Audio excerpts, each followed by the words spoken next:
자, 이제는 8번째 출제 계획을 갖고 있는 PCM, TDM에 대해서 알아보도록 하겠습니다. 일명 이제 다중화 계획이라고 하는 거예요. 아날로그 방식의 다중화 계획을 살펴보는 겁니다. 자, 크게 전 세계적으로 이용되고 있는 아날로그 다중화 계획은요, 북미식이 있고 유럽식이 있어요. 자, 일단 북미식은요, 하나의 프레임을 총 24개의 채널로 나누는 겁니다. 그래서 전송 단위를 우리가 프레임이라고 하죠. 하나의 프레임을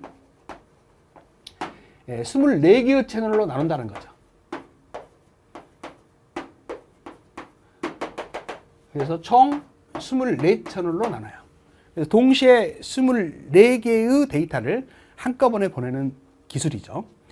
근데 이제 끝에 이게 하나가 있어요. 이게 한 비트가 남아 있습니다. 이 한 개의 비트가 프레임과 프레임을 구분해주는 동기용 신호로 씁니다. 그래서 동기용 비트라 그래요.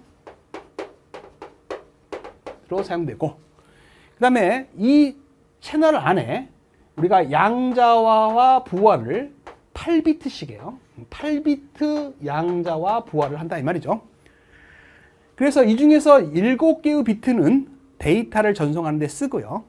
그 다음에 한 개의 비트, 이 하나의 비트는 하나의 비트입니다. 신호용으로 써요. 신호가 지나가는 비트용으로 쓴다 이 말이죠. 신호용으로 씁니다. 그래서 각 채널마다 한 개의 비트는 다 신호용으로 써요. 각각 채널마다 한 개의 비트는 신호용으로 쓴다 이 말이죠. 자, 그렇기 때문에 실제로 이제 데이터를 보내는 비트는 7비트죠. 그러나 겉에서 봤을 때는 8비트 다 데이터를 보내는 것처럼 보이지만 실제로는 7비트를 데이터 비트로 쓰고 각각 한 개의 비트들은 다 신호용으로 쓰고 있습니다. 이게 바로 북미식이에요. 그래서 요거를 우리가 북미식이다 이렇게 말을 해요. 북미식을 일명 나스 방식이라고 합니다. 나스.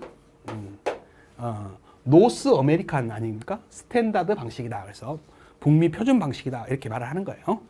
그래서 시험 볼 때는 또 이것을 T1 반송 시스템이다. 이렇게 불러요.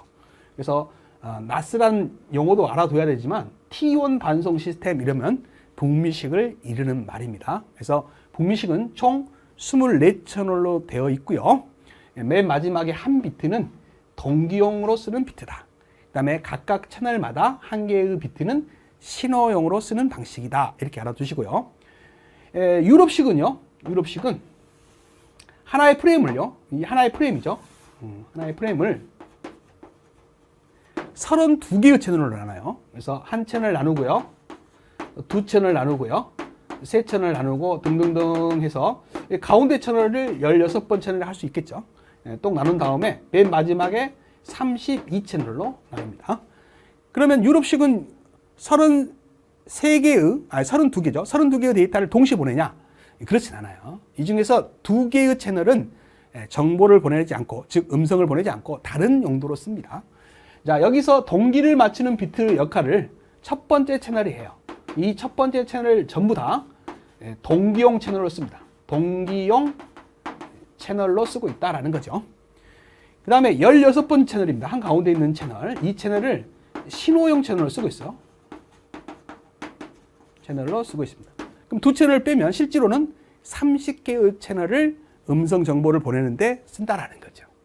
마찬가지 여기는 각각 8개의 비트를 양자 부화를 하는 거죠. 그래도 이제 실질적으로 음성 정보를 보내는 채널로서 얘는 30개를 보내고 이놈은 24개를 보내니까 더 많은 채널을 이용하는 게 유럽식이 되겠죠. 그러면 우리나라는 북미식을 쓸까요? 유럽식을 쓸까요? 초창기에는 북미식을 사용했어요. 그런데 이제 유럽식이 장점이 많아요. 그래서 유럽식을 하나, 2개씩 이렇게 수용하는 단계입니다. 그래서 지금은 2개를 혼합해서 쓴다. 이렇게 알아두시면 되겠습니다. 자, 그러면 기본적인 걸 알아봤으니까 세세한 걸 알아봐야죠. 자, 이 표에다 정리를 해놨어요. 자, PCM 24채널 방식이에요. TDM 방식. 대표적인 게 북미식이죠. 일명 T1 반송 시스템이라고 하고요. 이걸 줄여서 DS1이다라고 표현도 합니다. 그 다음에 PCM 32채널 방식이 유럽식이죠. 그래서 일명 E1 반송 시스템을 하고 D1이라고도 표현을 합니다.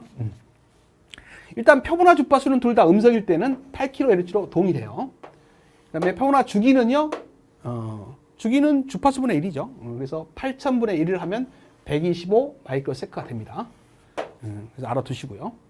그럼 이거 표보나 주파수와 주기는 앞에서 배웠으니까 당연히 알 거고요.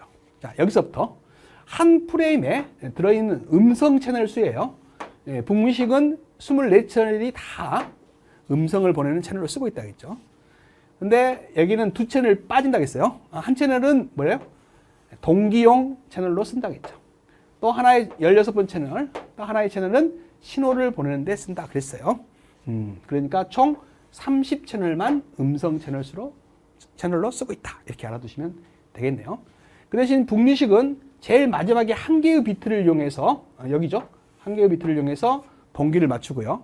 각 채널마다 한 비트를 사용해서 신호용 채널로 대용하고 있습니다. 그래서 실질적으로 한 채널에 사용되는 데이터를 보내는 비트는 얘는 8비트 중에서 7비트만 사용되고 하나는 신호용으로 쓴다는 거죠. 근데 유럽식은 8비트가 모두 음성 정보를 보내는데 사용되고 있는 방식입니다. 이렇게 알아두시고요. 자, 프레임당 비트 수를 계산해라. 이런 것들이 이제 2차 필답 시험뿐만 아니라 이론 시험에도 나올 수 있는 거예요.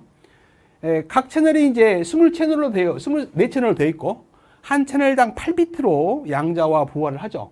그래서 8을 곱하게 되면 192가 나와요. 근데 맨 마지막에 동기를 맞추기 위한 비트가 하나 더 있다겠죠. 그래서 한 비트를 더 더하게 되면 193비트가 됩니다. 이건 외워버리시기 바랍니다. 그래서 북미식은 총 193비트로 되어 있다.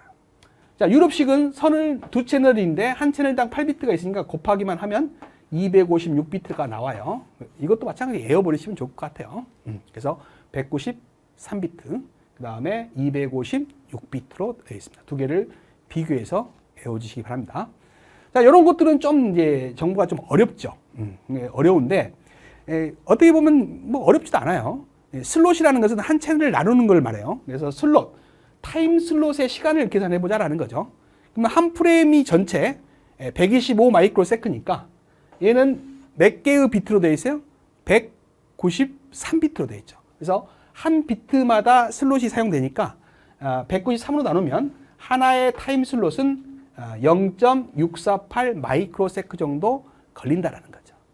그럼 여러분 256비트니까 125 마이크로세크를 256비트로 나누면 0.488 마이크로세크가 된다는 거예요. 이런 것들은 이제 필답형이나 나올 법한 문제지, 여러분들 이론 시험에는 거의 안 나올 거라고 봅니다. 그래서 요거는 일단 배제하시고, 그 다음에 정보 전송량이에요. BPS. 자, 요거는 아셔야 돼요. 요거 정보 전송량은 한 채널의 전송 속도를 말해요. 그러면 한 채널은 전송 속도를 어떻게 구하냐면 표보나 주파수 곱하기 비트수예요. 표보나 주파수 곱하기 뭐라고요? 비트수요. 그럼 표보나 주파수는 8kHz죠. 아까 8kHz. 그다음 비트수는 한 채널은 8비트로 되어 있죠. 그래서 88에 64 kbps로 똑같습니다. 둘 다 64 kbps예요. 그 다음에 펄스 전송 속도, 여기다 별표를 하세요. 요거는 필답형뿐만 아니라 이론 시험에도 잘 나옵니다. 특히 필답형에도 잘 나오고요. 이 펄스 전송 속도라는 것은 전체 한 프레임의 속도를 말해요. 그럼 한 프레임이 갖고 있는 비트 수에다가 표보나 주파수를 곱하면 되는 거예요. 그래서 전송 속도는 표보나 주파수 곱하기 비트 수다. 그래서 아까 정보 전송량은 한 채널의 속도고 펄스 전송 속도는 한 프레임의 속도예요. 그러면 전체 한 프레임에 193비트를 갖고 있고 표보나 주파수는 8kHz니까 이걸 곱하면 1.544 메가 bps가 돼요. 메가 10의 6승이죠. bps가 됩니다. 그래서 이런 것들은 외워버리시는 게 좋습니다. 그 다음에 유럽식은요, 전체 비트 수가 256비트고요. 표보나 주파수가 8kHz니까 2.048 메가 bps가 됩니다. 그래서 이 두 개는 별표를 꼭 해놓고 필히 외우셔야 돼요. 요거는 필히 외우셔야 됩니다.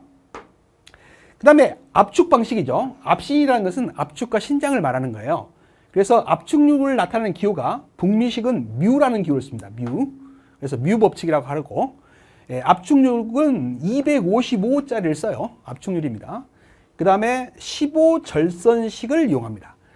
압축 곡선이 15개의 선이 이어져서 만든 곡선이다. 이런 의미예요. 그래서 15절선식을 쓰고, 유럽식은 A라는 압축률의 기호를 씁니다. A 법칙이라고 합니다. 압축률은 87.6짜리를 표준으로 쓰고 있다 이 말이에요. 그 다음에 13 절선식, 압축 곡선을 13개를 잘라 붙인 곡선이다 이런 말입니다.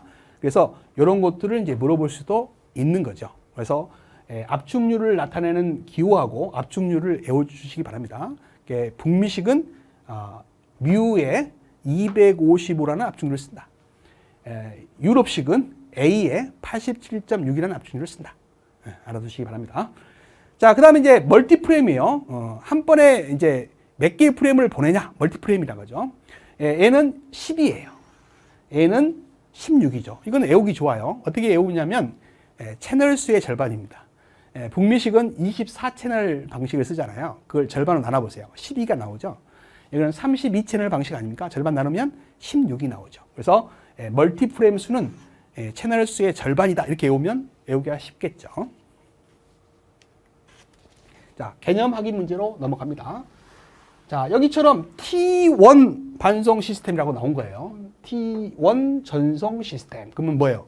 북미식인지 알아야 돼요. 유럽식은 E1이죠. E1. 그래서 북미식의 한 프레임당 시간이 125 마이크로세크죠. 그럴 때 총 채널이 24채널이죠. 뭐 이것만 봐도 북미식인지 알죠. 그때 전송로상의 전송 속도는 얼마냐? 이렇게 물어보는 전송 속도는 한 프레임의 속도를 물어보는 거예요. 아까 에어볼이라고 했죠. 표본화 주파수 곱하기 뭐라 했어요? 비트수라고 했어요. 북미식은 193비트고요. 표본화 주파수는 8kHz예요. 두 개를 곱하면 1.544 메가bps가 나옵니다. 그래서 답은 1번이 된다라는 거죠.